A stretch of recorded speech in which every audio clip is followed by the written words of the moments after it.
Hello, welcome back to the YouTube channel of Bethel Evangelical Free Church Hanley. I'm Pastor Gervais Charnley, and this is another Worcestershire church. This is one of the churches that possesses one of the wooden towers of Worcestershire. This is the Church of St Nicholas, Dormston.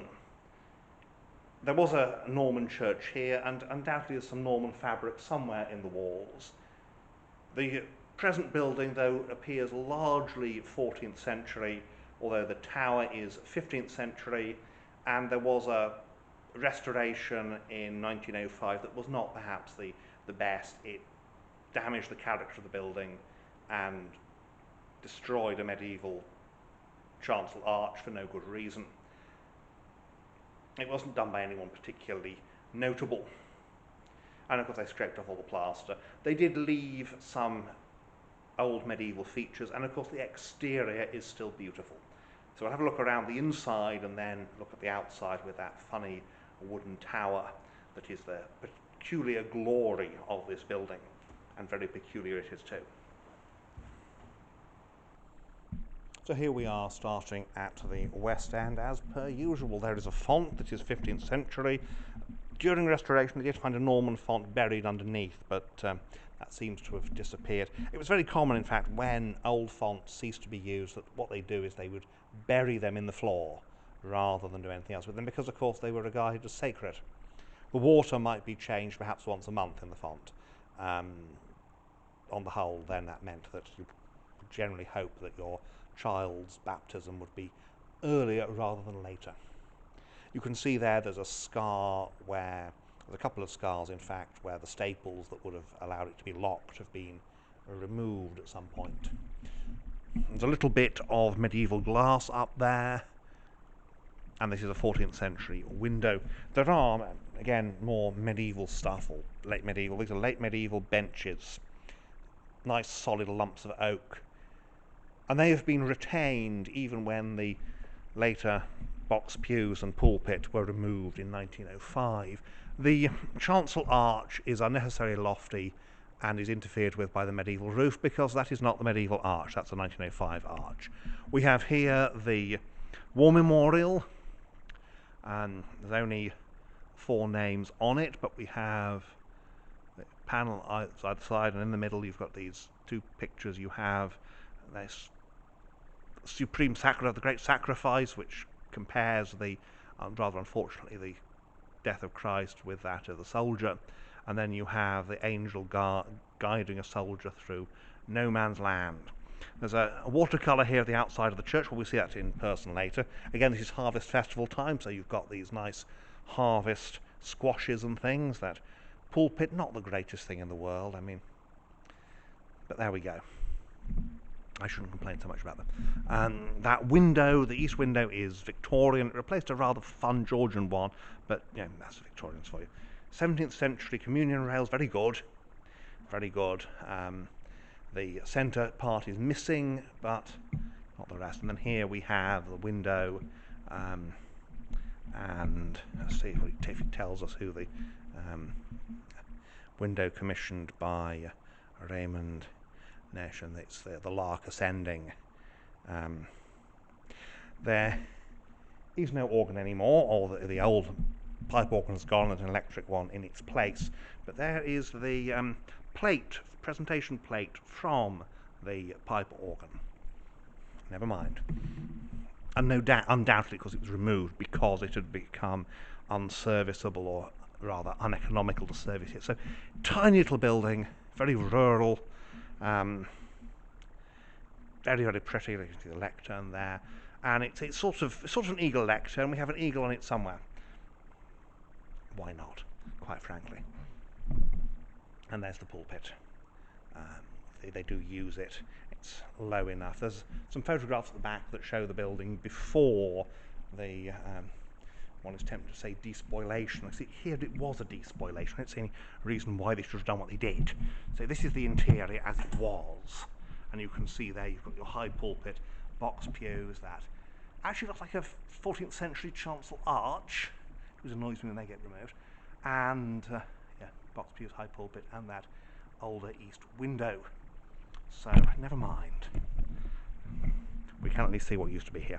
So that is the inside, very simple, not a lot to see, and made, again, less to see by the Edwardian restoration. Got these rather nice oil lamps though. I think, no, they are still oil lamps.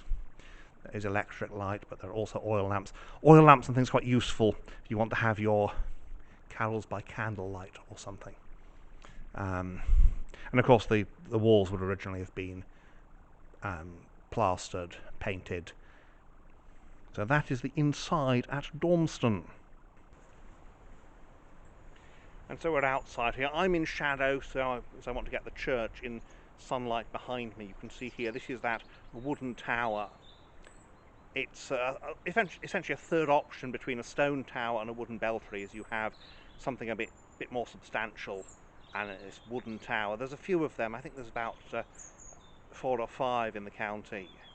And this is one. There's another nearby Kington. That, however, is not open today. Kington in October goes down to opening weekends only, and this is a Monday. But Dormston is open, and Dormston has, in fact, the better wooden tower anyway.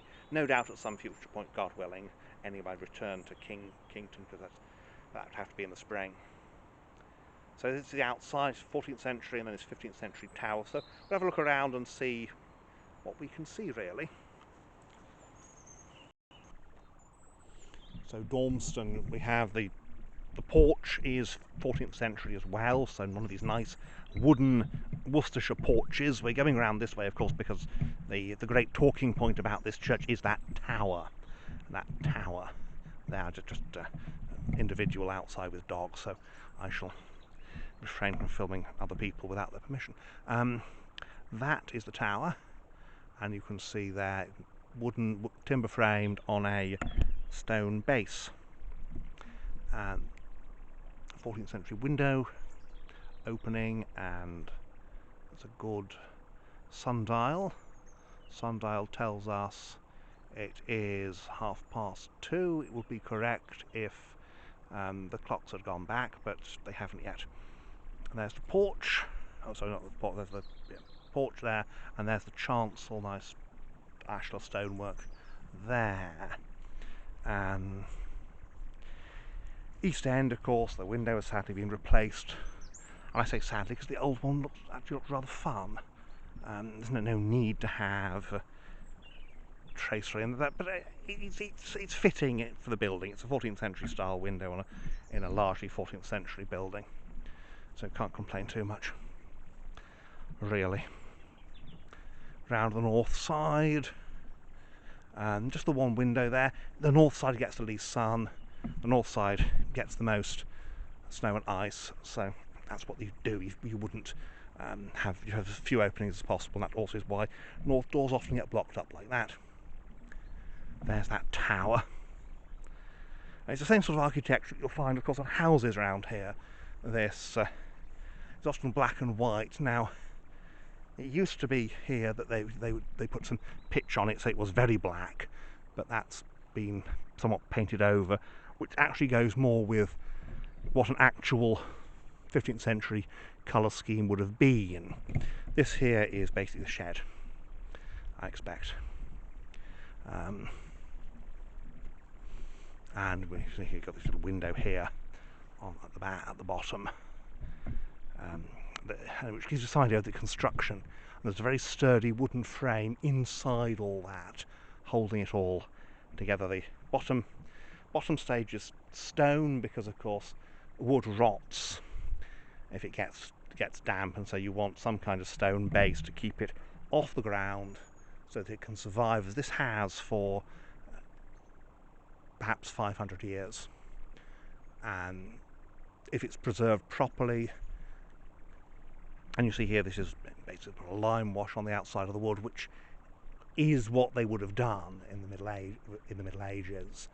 This idea that you want the wood standing out stark black is later, and it comes from this idea of putting pitch on it rather than a lime wash, which is, as I say, more actually historically authentic. And look up there, that's the belfry, and it makes a very nice type of architecture. It makes something unusual. Sometimes you'll find these wooden towers are covered in weatherboarding, which again is an authentic way of protecting the wooden frame, because you can then replace the weatherboarding, but you leave the wooden frame underneath.